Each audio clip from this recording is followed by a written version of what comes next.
Hello cricket के पूरे fans नमस्कार। आप देख रहे हैं डीएनपी स्पोर्ट्स। मैंने पहले बोला क्रिकेट के पूरे फैंस, इसका मतलब ये है कि आप विमेंस का हाईलाइट देखने जा रहे हैं। डब्ल्यूपीएल शुरुआत हुई है आज 14 फरवरी से। हालांकि आज वैलेंटाइंस डे है बट दिन अब बीत चुका है, रात आ चुकी है, रात के 11 बज चुके हैं, 11 के आसपास वक्त हो चुका है।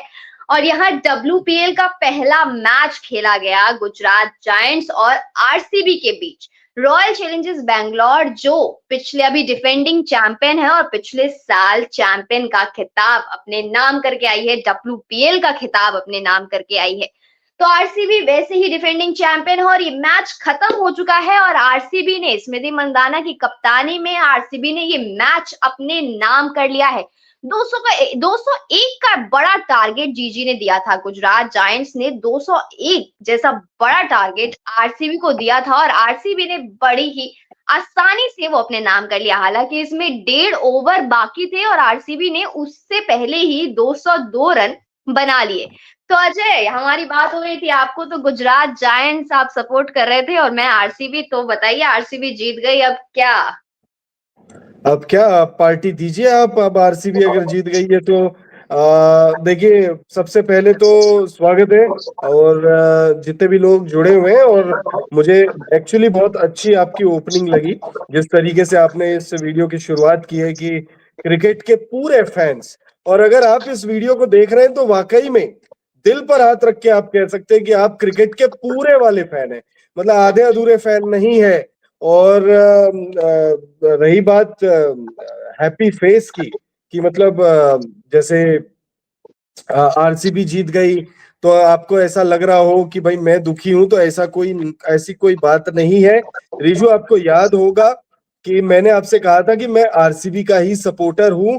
और मैं जो हूं सिर्फ इस मैच के लिए आपने आरसीबी को सपोर्ट किया था, इसीलिए मैं इस वक्त जो है गुजरात को मैं सपोर्ट कर रहा था।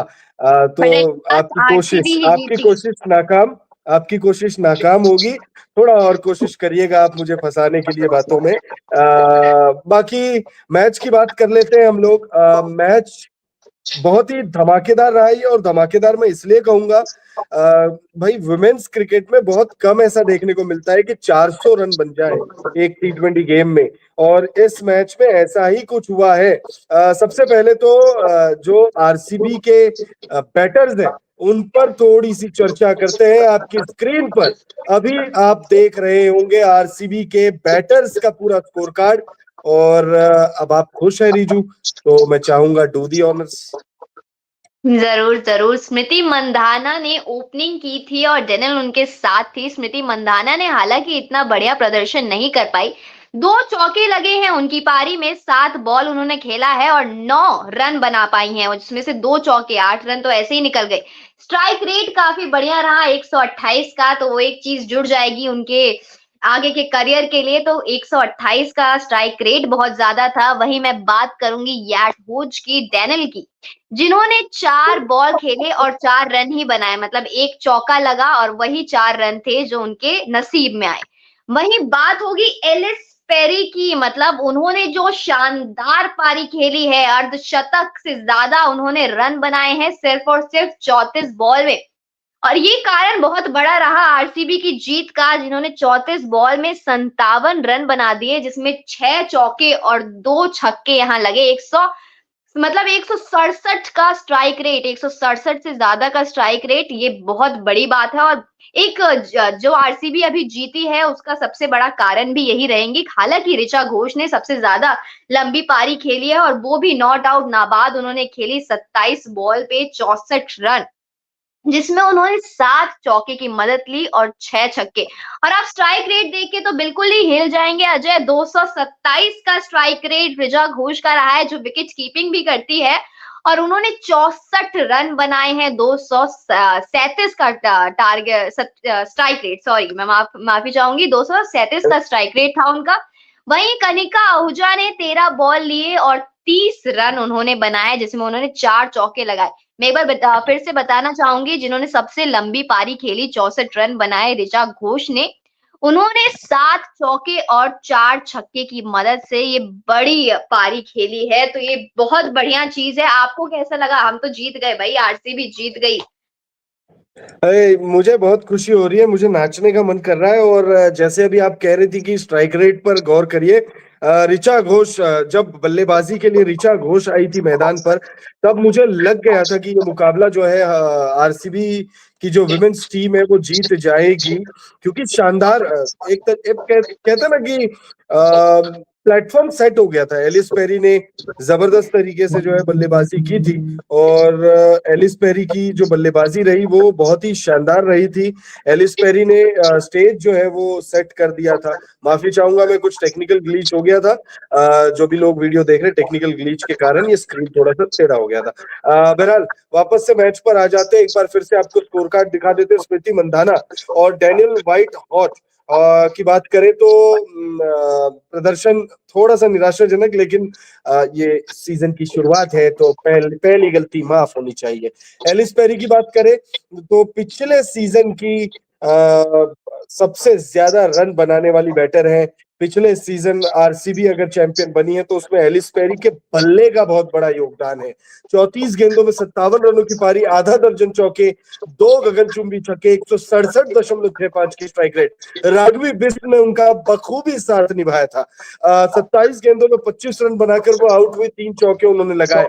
लेकिन जब राघवी बिष्ट आउट हुई तब आई मैदान पर वन एंड ओनली भारत की Richa Ghosh. Wicket keeper batter, RCB के लिए विकेट कीपिंग करती है और आरसीबी को मैच भी जिताती है। आरसीबी के लिए आज उन्होंने शानदार बल्लेबाजी की। 27 गेंदों में 64 रन, 7 चौके, 4 छक्के, 233 से ऊपर का स्ट्राइक रेट। कनिका आहूजा ने उनका बखूबी साथ निभाया। 13 गेंदों का उन्होंने सामना किया। 30 रनों की उन्होंने नाबाद पारी खेली। 230 की स्ट्राइक रेट से उन्होंने बल्लेबाजी की। छक्के उनके पारी में हमने नहीं देखे, लेकिन चौके उन्होंने 4 लगाए। अब अगर गेंदबाजों की बात करें, गुजरात के गेंदबाजों का प्रदर्शन भी आप कह सकते हो कि अगर गुजरात हारी है तो कहीं ना कहीं गुजरात गेंदबाजों के प्रदर्शन की वजह से ही हारी है। उनके गेंदबाजों के अगर हम प्रदर्शन पर गौर करें तो गेंदबाजों ने बहुत ज्यादा निराश किया है। गुजरात के गेंदबाजों ने बहुत ज्यादा निराश किया। कप्तान को देखिए, जब 201 रन बनते हैं ना स्कोर बोर्ड पर, उसके बाद जब आप मैच हारते हो, तो मैंने पिछले वाले वीडियो में यही कहा था रिजू, आपको याद होगा, और आप लोग भी अगर जुड़े थे तो आपको भी याद होगा कि आप 201 रन बनाकर शर्मसार होने वाली हार नहीं झेलते, आप निराशाजनक वाली हार झेलते हो। बहुत मतलब एक औसत दर्जे की गेंदबाजी हुई। अगर 2 गेंदबाज भी अच्छी गेंदबाजी करते, थोड़ा प्रेशर बनाते, तो सूरत हाल कुछ और होता। काशवी गौतम 2 ओवर 22 रन 11 की इकॉनमी। एशली गार्डनर कप्तान, 2 विकेट। देखिए बल्ले से सबसे बड़ी पारी उन्हीं की रही। गेंदबाजी में भी 2 विकेट उन्होंने ही निकाले। 33 रन खर्च किए, 11 की इकॉनमी से 3 ओवर में 2 विकेट निकाले। उसके बाद डिएंड्रा डॉटिन, 3.3 ओवर का उनका स्पेल रहा, 41 रन उन्होंने खर्च किए, 1 विकेट उनको मिला है। लेजेंड है। तनुजा कंवर की बात करें तो 3 ओवर में 29 रन, विकेटलेस रही, 9.70 की इकॉनमी। साइली सदगारे की बात करें तो 4 ओवर का उनका स्पेल रहा, 44 रन उन्होंने खर्च किए, 1 विकेट मिला है। प्रिया मिश्रा की बात करें तो प्रिया मिश्रा भी विकेटलेस रही है। 3 ओवर का उनका स्पेल रहा जिसमें उन्होंने खर्च किए 29 रन। ये कुछ तस्वीरें हम आपको दिखा रहे हैं, मैच से रिलेटेड कुछ तस्वीरें आपकी स्क्रीन पर चल रही होगी। ये है काशवी गौतम। काशवी गौतम जब आउट हुई तब ऐसा बहुत सारे लोगों को लगा होगा कि शायद यहाँ पर मैच, माफी चाहूंगा, राघवी बिष्ट की तस्वीर है। जब ये आउट हुई तब ऐसा लगा करके कि शायद ये मुकाबला हार जाएगी आरसीबी, लेकिन वो कहते हैं ना कि एक सुनामी आनी बाकी थी, और वो सुनामी थी ऋचा घोष की। बिल्कुल, बिल्कुल, एलिस पेरी, ऋचा घोष ने काफ़ी अच्छा खेला जिसके चलते आरसीबी जीत गई। मैं तो अभी से ही आरसीबी को चैंपियन बनते हुए देख रही हूँ, आपको क्या लग रहा है? आरसीबी ने आरसीबी पिछली बार जीता था जैसे। आरसीबी अगर चैंपियन बनती है तो मुझे बहुत खुशी होगी, क्योंकि मेरे 2 फेवरेट, मेरे ही क्यों, पूरे भारत के एक स्मृति मंधाना और एक एलिस पेरी। दोनों फेवरेट्स मेरे जो है वो आरसीबी में ही है, तो इसलिए बाय डिफॉल्ट सपोर्ट है। बाकी मैं मुंबई से हूँ, मुंबई की टीम भी है, तो जब मुंबई वर्सेस आरसीबी का मैच होगा तो मैं न्यूट्रल हो जाऊंगा, वरना जब मुंबई का मैच होगा मुंबई को सपोर्ट करूंगा, आरसीबी का मैच होगा आरसीबी को सपोर्ट करूंगा। और अच्छी बात है जब आपके पास दो ऑप्शन है, आरसीबी जीतेगी तो बहुत खुश, मुंबई जीतेगी तो नहीं, सॉरी उल्टा बोलूंगा, मुंबई जीतेगी तो बहुत खुश, आरसीबी जीतेगी तो डबल खुश। Smriti Mandhana and Ellyse Perry. बिल्कुल, आज तो आरसीबी वर्सेस जीजी हो गया, कल हमें मुंबई इंडियंस, आपकी फेवरेट टीम, आप जहाँ रहते हैं, आपका जहाँ से जैसे पालन पोषण जिसे कहा जाए वो हुआ है, मुंबई इंडियंस कल खेलते हुए हमें दिखाई देगी। वहीं डीसी उनके साथ मुकाबला है उनका, Mumbai Indians versus Delhi Capitals. तो हमारे चैनल पर उसका पिच रिपोर्ट आ गया है, तो जो भी हमारे साथ लोग जुड़े हुए हैं, मैं चाहूंगी आप जाके वो भी देखें, और पिच रिपोर्ट लगातार मिलेगी आपको हमारे चैनल पर, तो चैनल से जुड़े रहें। और विमेन्स क्रिकेट की बात एक बार फिर से मैं करना चाहूंगी, पूरे फैंस अजय, पूरे फैंस हम हैं अजय, पूरे फैंस, क्योंकि हम बात करते हैं विमेन्स की भी और मेंस की भी। बिल्कुल मैं चाहूंगा कि आप इस मैच, मतलब आपको इस मैच में सबसे ज्यादा इम्प्रेस किसने किया है वो मैं आपसे कमेंट लेना चाहूंगा। आप बताइए कि आपको इस मुकाबले में सबसे ज्यादा इम्प्रेस किसने किया है, एलिस पेरी ने या ऋचा घोष ने या मुझे एशली गार्डनर ऋचा ने? घोष ने ऑफ कोर्स बहुत ज्यादा इम्प्रेस किया है। स्मृति मंदाना से मुझे काफी ज्यादा उम्मीदें थी कि वो ज्यादा ओपनिंग करेंगी और लंबा टिकेंगी, पर ऐसा नहीं हो पाया। लेकिन टीम का साथ जहां मिल जाता है ना अजय, वहां टीम का हम्म। साथ जहां मिल गया एक बार, तो वो जीत तो हासिल हो ही जाती है। बाकी ऊपर नीचे तो गेम चलता ही है, क्रिकेट एक ऐसा गेम है कि आप नहीं चले तो कोई और चला, लेकिन हम मैच जीत गए, मतलब आरसीबी मैच जीत गई, ये बहुत बड़ी बात है। स्मृति मंदाना नहीं चली, कोई नहीं, ऋचा घोष चली, एलिस पेरी चले, तो ये बहुत ही अच्छा है। आरसीबी जीत गई, सबसे बड़ी बात यही, एक बार फिर दोबारा दोहराऊंगी कि आरसीबी स्क्रीन मेरी पर फेवरेट है। माफी चाहूंगा, माफी चाहूंगा।